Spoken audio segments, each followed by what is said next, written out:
hang my bow up, I look at the GoPro, it's recording, I look at my camera, and it's not recording. And it was when I realized that I probably missed it all, and then went to the media on the camera and tried to see if it was there. It was not. Almost fell out of the stand in frustration. You guys can see that on the video. What's up, everybody? Welcome back to the RHO podcast. This is episode number 176.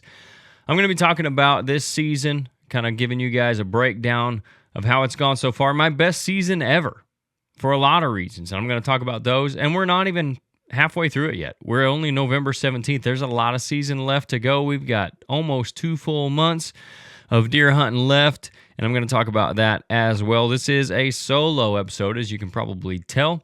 But before we get into all of that, don't forget about Rodney Hawkins. He's one of our partners for these episodes. He's got RHO Outdoors, which is his own company. He sells everything from patio furniture to hunting blinds to tree stands and cameras and e-bikes, and he's adding stuff all the time. So you guys can go to Facebook, go to RHO Outdoors and find him there. RHOoutdoors@yahoo.com is his contact for that as well. He's also a Midwest Farm and land specialist. If you guys haven't heard of them, they are a real estate company that specializes in recreational property. They have residential stuff as well, but rec stuff is their bread and butter. Hunting land, farmland, also things like that. If you guys are interested in any of that, or if you have some to put on the market, you can get a hold of Rodney at 618-925-3153, and he can help you out with any of that. Also, Rack's Big Game Supplements. Go over to racksmineral.com. If you guys are in a state where you can use feed and mineral, it's some of the best on the market. Go check it out and see what they got. There's local dealers on that website as well. Our website is Ridgehunteroutdoors.com. If you guys find anything on there you like, use that discount code RHOPOD. That's all caps, no space, and you can get 10% off your entire order. If you're on YouTube, we'd appreciate a subscribe, a like, a comment. If you're on audio only, follow us, leave us a review. So, with all that stuff taken care of, let's get into it. Like I said, I'm going to be talking about my best season that I've ever had, which is this year. Kind of tell you guys about what we've got going on so far. I mean, what we've done so far and what we have going on coming up. It's been a lot here in a short period of time, seems like. Definitely been my best season to date. I've had some good ones in the past. I've killed some bucks in the past, but some stuff has happened this year that's never happened. I have once killed my biggest bodied buck, twice killed my biggest racked buck, and some other stuff as well. I'm going to get into. I don't want to get ahead of myself here. But to start off with, we set a goal for this year for RHO on YouTube to hit 10,000 subscribers, and I wanted to do that by the end of the year. I thought that was pretty achievable. I forget what we came into the season at, if it was 8,500 or something like that. I don't remember. I'd have to go back and listen to the episodes and see. But I thought it was definitely achievable. Obviously, the fourth quarter is the best for hunting content creators like us. October, November, December, because that is deer season, especially November. So definitely thought we could achieve that. We hit it one day shy of the end of October. It was November 1st when we hit 10,000 subscribers. So we're way ahead of schedule on that. I think we're up to almost 11,500 now. So now I'm hoping we could hit 12,000 by the end of the year. And then we'll go from there. The next big goal, I think, is probably 15. That makes the most sense, I suppose. I've been telling people it's 25 as well. So I don't know. Depending on how you look at YouTube numbers, it kind of goes from 10 to 25 is like the next big number. I think the next big goal you look at. But we're going to take it a few at a time and just maybe call 15,000 our goal for next year. Hopefully we can surpass that. But big thanks to all you guys that are subscribed. If you're not, we'd appreciate it if you do that to help us maybe get to 12,000 by the end of the year. But that is all to you guys, our followers, and those of you that like listening to us for whatever reason or like watching us mess up hunts. I mean, we're pretty good at that, whether it's messing up the hunt or messing up the video. But you guys obviously are into at least some of that stuff. So, again, thanks to you for tuning in and staying with us and subscribing and all that stuff. That was a big part of what made this season a success. And I think had we not killed what we have so far, and if I hadn't shot the bucks that I did, just hitting that number would have been enough to make this season successful. That was a big deal to me and to the team, I know. And as a team, we've knocked down 5 bucks so far, and if you add in Dawson's that he shot with Dusty on camera, that's 6. And we've had some other really close calls as well. I've talked about a few of those on Deer Season Daily. A couple of those videos will be coming out soon. At least one of them will be coming out soon. Hunter's video should come out either today, tomorrow, or Wednesday, if you're listening to this on Monday. This has been, as a team, the best year we've had that I remember. Nate is the only one on the team that hasn't killed a buck yet, and he's going to, whether it's with a bow or a gun. That guy always does. I know he's going to put in the time and get it done at some point. He's all around one on his home farm, and he was one of those close encounters. He had a really nice 8-pointer right under the stand, tried to stop him. The dude just bolted and took off. Like, he'd either heard that before or he was startled because he didn't see any deer in the food plot when he heard it, something, and just didn't quite work out. 9 times out of 10, that deer's dead at 12 yards, but for whatever reason, that didn't work out. So I still have faith that Nate's going to kill one, though. So I think we're going to end up with everybody on the team having at least one buck on the ground. Dusty's and Blake both have good chances of bucking out as well on some really nice deer. They're on some good ones. So, I mean, as a team, it's been an awesome season. I think it's been our best so far. Going, season 3, we're filming for season 3 of Fall Pursuit. Obviously, we're putting hunts up on the Ridge Hunter Outdoors YouTube. So, as far as that goes, I feel like we've done really well as a team. Most of them have been on video. Whether it's been good video or not is another thing. I don't think, Dad's was pretty good video. My first one was a little bit out of focus. My second one was not on the big camera. Dusty had the same trouble as I did on my second one with his first buck, didn't get it on video. Dawson's was a little bit out of focus, but it was on video. Blake's was super dark, but the camera was rolling. So we've kind of got it on video. We're still moving in the right direction. Maybe next year we'll all shoot nice bucks and they will all be on better video. Or maybe the last part of this year, the rest of them we shoot will hopefully be on better video. But all in all, as a team, it's been an awesome season too. Not just for me, but for everybody involved. Partially because we did hit that goal. Partially because we've been knocking down bucks. The guys have been doing really well. So I'm happy to see that. It's always fun to get to hunt together and film together, and it's awesome to get those texts when somebody's out and it's about that time and you get a text from them or you get a Snapchat and you know what's coming. That's pretty cool. One of my favorite parts of deer season since we've been doing the Ridge Hunter thing. 2 of those 5 bucks are mine, and they're sitting on the table in front of me. If you guys are watching on YouTube, you can see them.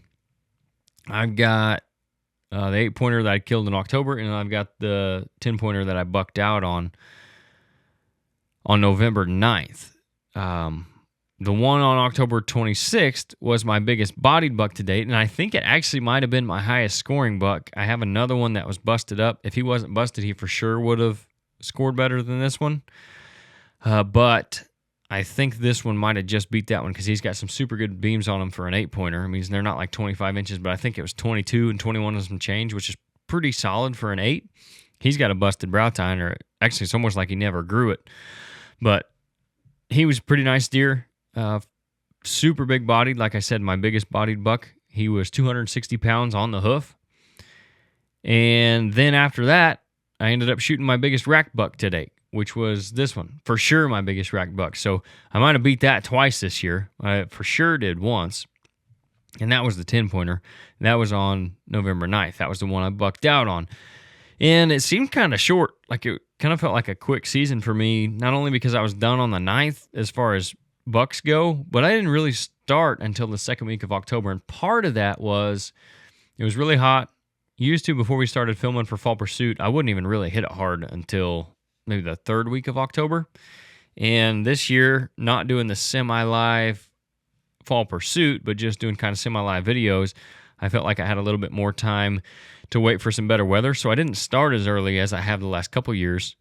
And then I just didn't hunt a ton throughout October, especially compared to the last couple of years. There was a lot more pressure there. It's kind of one of the things I've been enjoying about filming for next year is a little bit less pressure to have hunts to put together for a particular week. I can just kind of combine everything throughout the season for next year. And that has been really nice for me. It's given me time to do the deer season dailies. It's given me time to edit other videos and get some other stuff out. Do some more short form content, which has been doing really well. So that's been nice, and it has saved me time on hunting. But at the same time, it's felt like a shorter season because I haven't been out there as much. I didn't really grind as hard in October, the beginning part of October, as I have the past couple years. I did go out on the 11th. That had to be one of my first hunts, and shot a doe with Blake filming, so that was a lot of fun. I'm going to try to do that again at the cabin, shoot another doe. I need to get another one off of there. But that was the plan going in that night. We went in, we killed some wasps in the nest with some wasp spray, and then that doe came out super early. We were out of there by 6 o'clock, and obviously that was before time change, so it was plenty daylight. Shot her. She went like 100 yards. We loaded her up in the truck. We could almost drive all the way to her. We didn't have to drag her maybe 50, 60 yards, something like that, maybe a little bit farther. So that was like the perfect doe hunt. Everything worked out like it was supposed to, and we got her thrown in the truck and out of there before dark. So that was October 11th, and then 15 days later, so just over 2 weeks later, October 26th, was when I killed this 8-pointer over here. And that is the earliest I have ever tagged a buck that I can remember. I have shot bucks before that, at least one that I know of. I think it was October 15th or 16th. Shot a really nice, big-bodied, old 7-pointer, probably 120-something inch 7-pointer, and didn't end up finding him. I think I hit him high. He was back on camera like a week later with some does. I saw him one more time, and that was it. But that might have been the only time I've shot one earlier than the 26th. It has usually been a lot later than that. So that kind of put me ahead of schedule just in general. But like before November even got here, I was on my last buck and could be pretty picky about it.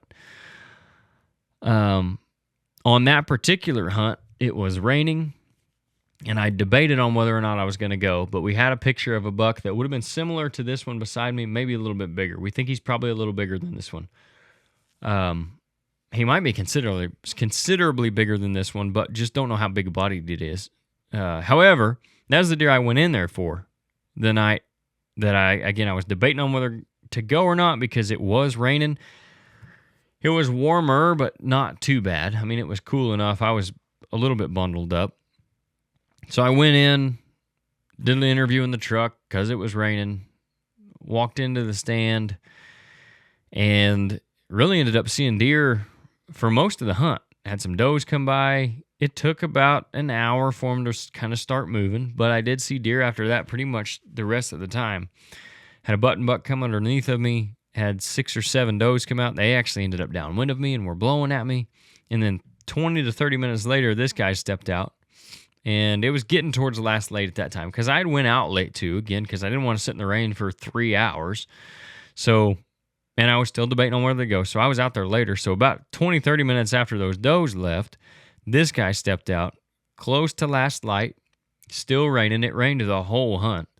But even after those does blowing, it didn't seem to bother him any. He had to be close. I know he did because that time of year, they are moving a little bit earlier because they're starting to check scrapes and stuff, and it's that perfect pre-rut time.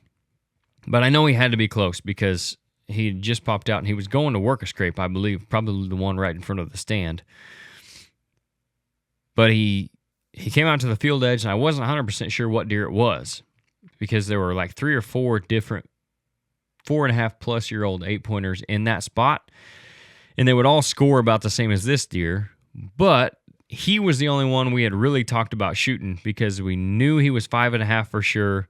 Dusty had history with him before. He's got sheds off of him. I've got the shed that he dug out now with me. We knew that he was probably on the shoot list just because of his age, and he'd never been much more than what he is now. This is probably the best rack he's had based on pictures and talking to Dusty in that shed. So we knew if he showed up, it was a good one to shoot for the first buck especially. But I didn't realize it was him right at first because he was facing me. He's pretty narrow racked. He's got a really good 2 on his right side. And I saw all of that stuff. I saw that G2, and I could tell he was a big deer. But I just didn't realize how big a bodied he was and which deer he was as he was coming in because he was walking straight at me basically the whole time down this field edge. And he finally got to about 20 yards. And I'm trying to film with the camera in a gallon plastic bag, and so I'm having to look around to the side of the camera, and I can't really get my binoculars up and look at him and see which deer it was. So it took him actually getting around the oak tree in front of me and right beside me at 12 yards before I saw his big main beam on the left side and realized that it was him. We'd call him long beams because this left beam doesn't really curl in. It stuck out past his nose. And I saw that and I thought, that's him. I better shoot him. And it was a rush after that because, again, I hadn't decided I was going to shoot him till the last second. So I turn around and get my bow. I get the camera where it's supposed to be. At some point in all that, I hit the focus button or the focus ring rolled in that plastic bag and it got just a little bit out of focus and it was right there towards last light anyway. So it wasn't awesome video, but I thought it turned out okay. And that's why on the reel that you've maybe seen on Facebook, I had to stop him. That's why I got my bow late. That's why I had to stop him and then draw back because it was such a late decision. It happened so fast right there at the end. But got him stopped at 15 yards. He took a little bit quartering step to me after I stopped him right before I shot. So I went a little bit forwards, punched through his scapula on the on side, and it actually exited the other side. And then the thing broke my arrow in 3 places after he rolled around on it. But he ran off into the brush, and I didn't know exactly where he went, so I had no plans to go ahead and start tracking him. I knew he was going to be a dead deer. Big mule kick. I knew right where I hit him. I knew I got good penetration, which is, again, it's hard to tell on the video with that lighted knock sticking out of him, but it went through enough to get out the other side of him, and I knew I buried it pretty much to the fletching, so for sure double lunged him. I knew he was a dead deer, but I wasn't going to start tracking yet because I didn't see him go down. So I got out of the stand. I walked over to the railroad tracks because this was the same farm where I killed mine last year that died on the railroad tracks because I thought at least I better check that. And that way a train doesn't come and run over my buck. So I walked up there and checked that. He was not on the tracks. That's the direction he had gone. And I started walking to the truck. And there's a big bend in the path before I get to the truck. And I saw what looked like my knock. And then it disappeared. And I thought, oh, maybe that wasn't it. So I eased on up there and I just had my phone light out. And I shined it over there as I was walking past, and I thought, that looks like a deer laying there. And sure enough, there he was. He had made kind of a loop out in front of me. In total, he probably ran between 75 and 100 yards, but it was about 60 yards from where I shot him. He was trying to get into the standing corn. He made it 1 row in and then died. Like I said, double lunged him. He rolled around on that arrow, broke it in 3 different places, and it wasn't until then I realized actually how big-bodied he was, because looking at the little viewfinder through a plastic bag towards last light, I could not see what you can see on the video, which is just how thick that deer is and how wide he is from one side to the other on his body. When he's walking in, you can tell it's a giant-bodied deer. But I couldn't see all that, so I walked up on him, and I still wasn't like, gosh, that's a huge deer, until I dragged him out of the corn. And then I realized just how big he was. So fortunately, I could get the truck right to him. I tried to load him by myself, and that didn't happen. So called Dusty. He came out there. We got him all loaded up. My favorite picture of him is him laying there on the tailgate, or just barely inside the bed of my truck. And he just looks like a cow laying there. I mean, he was 260 on the hoof is what we ended up weighing him out. We weighed him with the guts in him. 260 pounds on the nose. And then ended up measuring him out at 122 and some change. If he had that brow tine, he'd have been right at 125, right at Pope and Young minimum. So just an awesome deer, 5.5-year-old. I think anytime you can put your tag on a 5.5-year-old buck is you've accomplished something. And I'm not just saying that because I did it. I'm saying that because I know the challenge of doing it. I've not done it so many years. And anytime you can do that, I think that's a trophy no matter what he scores. And he's a pretty good 8-pointer. I mean, he's not huge by any means. I think it takes a good 8-pointer to get up to in the 130s. And he's not that, but he is absolutely a trophy in my mind. And I knew it was a buck we wanted to shoot, for sure, a mature deer. And again, by far my biggest bodied buck to date, and probably will be for a while. It'll be hard to top that one. So I got the tag on him, got the video all put out and everything, and I was feeling pretty good about going in November. Took a couple of days off of hunting and filmed for Blake. I think I filmed for Nate one time in there, maybe his first hunt. Took a little bit of a break from hunting just to reset and get ready for November, because I didn't really want to buck out before November came. I ended up hunting Halloween evening, though, because I did have a really good 8-pointer show up at the cabin. And usually when they show up there on camera, they're going to be there again within the next day to 2 days. So went in after him, didn't end up seeing him. Went in on November 1st, right back to that same stand. I did a hanging hunt there across the plot from my pin oak stand and saw 5 different bucks that morning. That's the video, the buck parade video. That is out. You guys can go watch that hunt. The only one you can't really see on camera is that big 8. And he almost saved this deer's life, this 10-pointer's life, because I looked up and he was at 25 yards. Didn't hear him coming in. It was dead still that day. Still don't know how I didn't hear him coming in. But I look up and he's got his head down, about to step into the food plot at 25 yards. So I reached up and turned the cameras on. I reached over and grabbed my bow, and I moved kind of quick. I don't know if he saw me or if he heard something. I looked later where he was standing. I don't think there's any way he could have really saw me. But whatever it was, he didn't like it just enough to not want to get out in the open. So he turned and bounced off. I tried to stop him in a small lane where maybe I could have shot him, but I never got him on camera anyway. He didn't stop. He bounced off. I ended up getting him back on camera a couple nights later and then hadn't seen him since. But that's pretty par for the course at the cabin. They will come in, get with a doe or look for does, and then they'll move out within 2 to 7 days, 2 to 10 days even. I've seen some stand there for almost 2 weeks doing that kind of stuff. But usually that's how it happens. Rarely will I have a buck that's just a homebody and that's really part of his home range. It has happened where I've had him throughout the season, but I don't think it was because of me spooking him that I haven't seen him since then. I do think it was just basically what he was doing in there after does.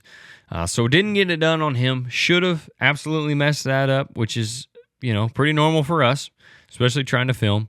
So hunted from then pretty hard. I think I missed 1 day of hunting. We had a funeral to go to, and I played music at church that morning. So there was a Sunday where I didn't hunt morning or evening. Other than that, I hunted either every morning and evening or one or the other every day between them and November 9th. So November 9th rolls around. I go in for a buck on a different lease that morning. Ended up seeing again 5 different bucks, I think. One pretty decent 4-year-old, and then a bunch of 2- and 3-year-olds, or the other 4 were 2- and 3-year-olds. One of them might have been a year and a half. He was a 4-corn. But had a good hunt. It just all happened real fast. It was actually a pretty slow hunt, but then bam, a bunch of action right and within a few minutes of each other. So I didn't see the buck I was after, though, so I didn't end up going back in there that evening. I had the right wind to try what we call the heart attack stand, which, again, lived up to its name because it's one of those spots, even with the little food plot in it now, like there's a big strip of grass, and it just seems like they're always they appear out of nowhere. And you look over your left shoulder, and there's nothing, and you look back to your right, and then bam, there's a buck standing there at 15 yards. This one was at 40, but either way, it was kind of like that again. And this also the tree where last year I had the horse come underneath me. I was looking one direction. I heard this thing walking on the tracks, and I thought, man, that sounds like a moose. And I turned around, and sure enough, it was pretty close to the size of a moose. It was a horse walking down the railroad tracks. So it just added again to the heart attack stand name. Dusty kind of dubbed it that after he had a couple of those encounters last year. It's a really good spot. It's right close to where Nate killed his turkey a few years ago. Really like the stand, and I wanted to get in there. We need a northwest wind or a straight north to get into there to that spot. You could hunt it straight north all the way around to northwest to west, basically. And we finally got that northwest. And the buck that I was hunting the day I killed this 8-pointer had been in there not that long ago. I know for sure he was in there on the 31st. And then he might have been in there one other time. I think maybe the 5th. He was in there in daylight. And so I was kind of after him. There was also another deer that I had, a 10-and-a-half-year-old buck that'll push 150 that came right underneath me right after last light. I tried to change all the settings on the camera and get video of him. You could just barely make out a deer walking to me, but rattled him in at last light. He took too long getting to me. I was folding stuff up. I heard a snort wheeze out in the grass, and then bam, there he was at 40 yards. He worked down to within 10 yards of me, and just a huge bodied deer, again, every bit as big as this 8-pointer that I shot. And super cool encounter with an old deer that's kind of a legend on that farm. But right after shooting light, definitely after camera light, so didn't get it done on him. But I thought either him or that other deer I was hunting might show up on the 9th. The evening, I had the right wind to be in there. It had been a hot spot. That's a really good stand. It's probably tied with the Cabin Pin Oak for my favorite stand to sit, which I still haven't hunted to this day yet this year. I didn't really have time. But I went in there the evening of the 9th, went in fairly early, like 2 o'clock. Thought about doing an interview in the truck because it was super windy that day. If you guys remember, that was one of those days we had last week that was really, really windy. So I was going to do an interview in the truck, but I didn't. Probably should have, but maybe if I did, I wouldn't have had this buck because I got out there to the stand. Fortunately, I took some video going in on the e-bike, so I had something to put before the hunt, and I had a little bit of GoPro stuff of me setting up. But as I was getting set up in the stand, I saw a doe out between the grass and the woods. I knew was going to end up in the food plot, but she actually ended up going the other direction. So I thought, okay, well, I'll get everything set up. So as I'm getting the camera set up, I see her finally hit the trail. She came back and she hit the trail that was going to end up in the food plot. So I knew that was coming. So I still set everything up. I turned. I was putting my arrow on my bow when she popped out in the food plot. So I went ahead and finished, get my quiver off, put it in my backpack, and then filmed her a couple times. And this was all within like 10 minutes of getting there. And then 5 minutes later, I had just sat down and I turned and looked because she bounced off the food plot and she had been looking behind her. And then here out this 10-pointer pops with his big long tines and decent mass and dark horned. And I could tell he had really good beams. I knew right away he was the deer I wanted to shoot. I thought he was one of those other deer I was after when I first saw him. I almost immediately realized that he was not because he didn't have a certain characteristic that the other deer does have. I thought he had a split when I first saw him as well on his G2. I don't know if I saw this big brow tine over here on the other side of it or if one of his other tines, the way he had his head turned, is what I saw. But he has no split, so I don't know what that was about. I think it was just the angle he was at. I thought he did have, but immediately knew he was a shooter. Again, at this point, had not done an interview, had not done any B-roll from the stand. I'd been there for 15 minutes. I turned my big camera on and turned the GoPro on, or I flipped that. I think I turned the GoPro on first. I grabbed my bow and then turned the big camera on. And on these cameras that we have, you have to turn them on and give them a second to get ready and then hit the record button. What I think I did after watching the GoPro video is turn that camera on and immediately hit the record button, trying to hurry up because I knew this buck would be following that doe and he was already at 40 yards. So I didn't get the big camera recording, which is why the video is not as great as it should have been on that hunt. But fortunately, that is one of the few setups where I have the GoPro set to see me and out where I'm hunting. Most of the time, it only sees me, and that would have been really bad. I don't even know if I would have posted the video at that point, but I had enough of an angle on him to where I could make it work. Fortunately, so like a minute after seeing him, he's walking, not even a minute probably, he's starting to walk out where that doe went. I'm drawn back on him at this point. I give him a little bleat to try to stop him, but it was so windy you didn't hear it, so then it got louder. He stops and turns. He's quartering away from me, 42 yards. I put it right where it should have been. I thought it was a little bit far back at first, but after seeing the video, it was better than I thought, and it hit the liver, it hit the backside of the on lung, and it center punched the off lung. So anyway, before I realized all that for sure, he ran off out of the plot. I thought, man, you did it. You got it on video. That was an awesome buck. At the time, I thought he was probably 160. I'll get to that in a second. But I hang my bow up. I look at the GoPro. It's recording. I look at my camera, and it's not recording. And it was when I realized that I probably missed it all. And then went to the media on the camera and tried to see if it was there. It was not. Almost fell out of the stand in frustration. You guys can see that on the video. Still bummed out that video could have been so much better had I got that record button hit just like a half a second later than what I did. But it is what it is. I was hopeful the GoPro got it. I went out there and looked at my arrow. It looked like lung liver arrow. There was no guts on it, so I thought I wasn't maybe as far back as I thought. I tracked him just a little bit out of the food plot. Again, lung, liver, blood. I come back to the studio, pulled it up on the big screen. I saw the shot was definitely in the rib cage. It was a little farther forward than even I thought. So I knew this deer was going to be dead. But that's why I backed out, because if he's going to be dead in an hour, he's going to be dead in 15 hours, however long you got to wait. if he was going to be dead in that first bed, but it was going to take 15 hours, and you went in the first 30 minutes and bumped him, now you may never find him. So I'm always wanting to be careful about tracking those deer. So that was in play as well. But I knew after seeing that video and after knowing where the arrow went in him that he was a dead deer. And we waited for dark. We got permission from the landowner. We went in. He was 100 yards from where I shot him. We actually were able to see him with the flashlights. We didn't have to blood trail him in the woods.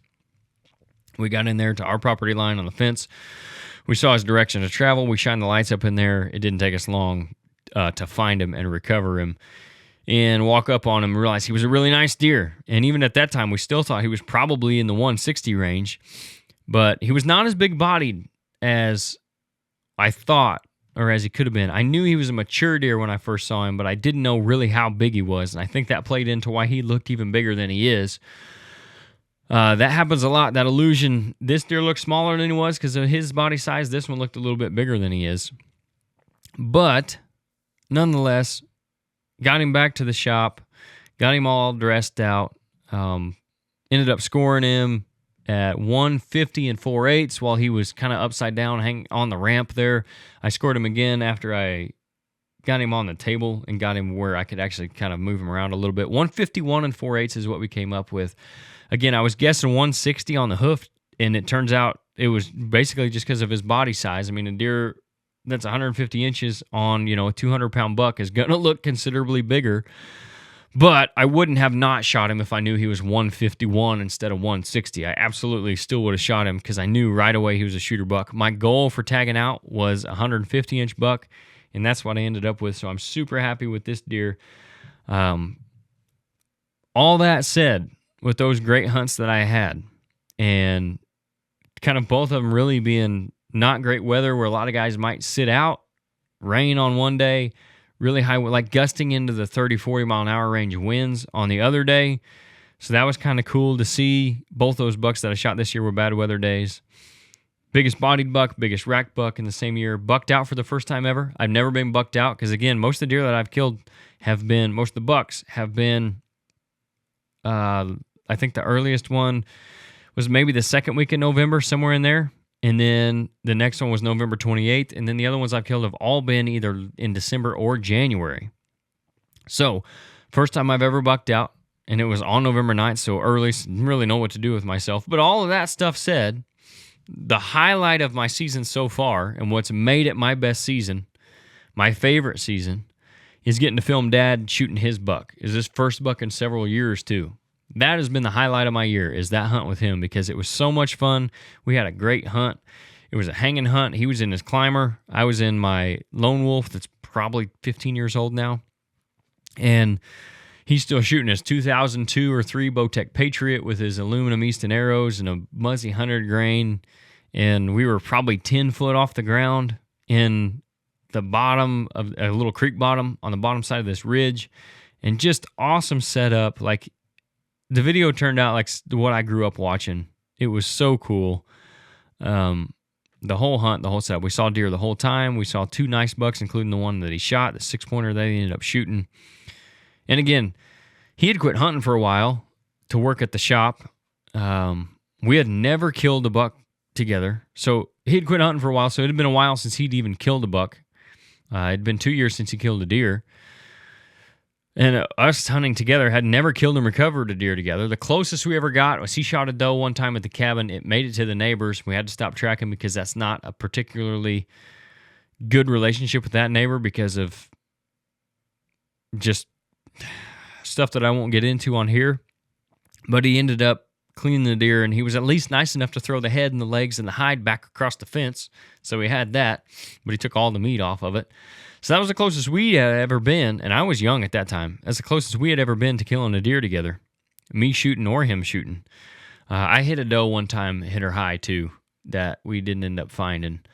But actually sitting in the same tree, that's the first one we had shot and found together. So that was cool too. He doesn't get a lot of hunting time either. Being at the shop, he has to be here.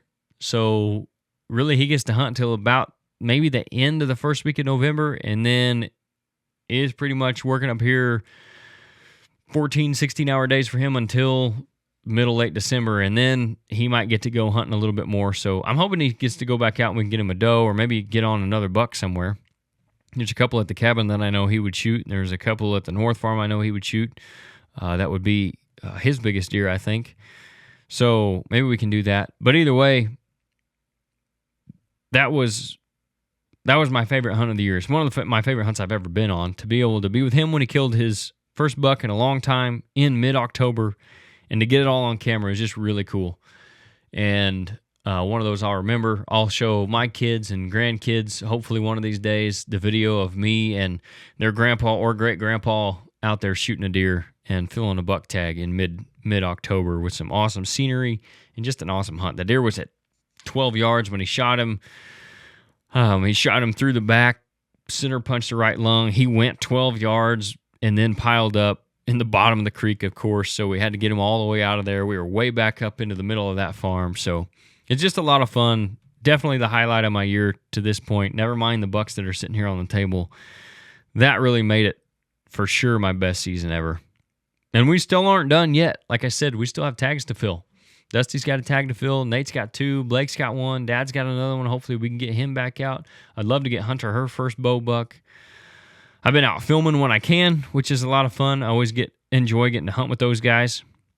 And I'm for sure going to get another doe myself, or at least try to get another doe. Hopefully I can take Reagan out. That's my oldest daughter, if she wants to go. She's been kind of wishy-washy on, sometimes she's all gung-ho wanting to go. Other times she says she doesn't. So I got a ground blind to put up for her to go with me. We'll have a good chance at shooting a doe out of it, I think, depending on where they come out from. So that would be really cool. It's going to be fun either way to get to hunt with her, whether we shoot something or not. But I'm going to try to do both. At least hunt with her and shoot another doe. If it happens at the same time, awesome. If not, no big deal. That'll be fun either way. And I might get a wild hare and try to go out of state somewhere. This is, again, the only time I've ever been bucked out, so the earliest I've ever been done. There's still a lot of November left. I might go late season somewhere. I might try to go somewhere towards the end of November. I don't know. We'll see. Like I said, might get a wild hare. Might go somewhere else. And if I do, whether I try to film it or not, I don't know. Probably depends on where I go. It'll be kind of fun to just go and hunt. I also want to share it with everybody, all of our followers and stuff too. That's really fun for me, and part of the process and experience is getting to film it all. So if I go, I probably will try to film it, but we'll see what happens there. And that's a big if. I may not even go anywhere. I may hang around here and try to film for everybody else. But overall, it's been a great year, and can't wait to see what else comes. I'm ready to get gun season over with, for sure. Get it here and get it done with. Maybe they won't kill all the deer. I know a lot of you guys are looking forward to that, so don't take that the wrong way. I'm just not a gun hunter, and I've always been up here working gun season, so it's not the most fun weekend for me. I'm just sometimes my target bucks get shot. I mean, that is what it is, but so I'm ready for gun season to come and go so we can get back to bow hunting. This week looks like it might be kind of tough, but either way, there is a lot of bow season left, and everything, in my opinion, from this point on is just a bonus as far as the season goes. So big thanks to everybody who's been following along. Hopefully you continue to do so, and we can get you guys some more awesome video out there, or some awesome video. We haven't really got a lot of awesome video, but we can get you guys some more videos out there of some more bucks going down, maybe some more does as well. So I hope you continue to follow along with us. Share it with your friends. Leave us a comment. Leave us a review if you're on audio only. If you guys, what kind of season you guys been having? Has it been tough? Have you had a really good season so far? You've been on deer. What are you seeing out there? You guys can leave that comment as well if you're on YouTube. You can send us an email to ridgehunteroutdoors@gmail.com. Been getting a few of those, which is always fun to have communication with you guys that listen to the shows and answer questions or just hear your guys' thoughts on what's going on. So that's all I got for this episode. If you guys are still with us, if you're still with me at this point, you should be subscribed. If you're not, or you should be following us. So again, would appreciate if you did that. And that's all I got. I will see you guys on the next one.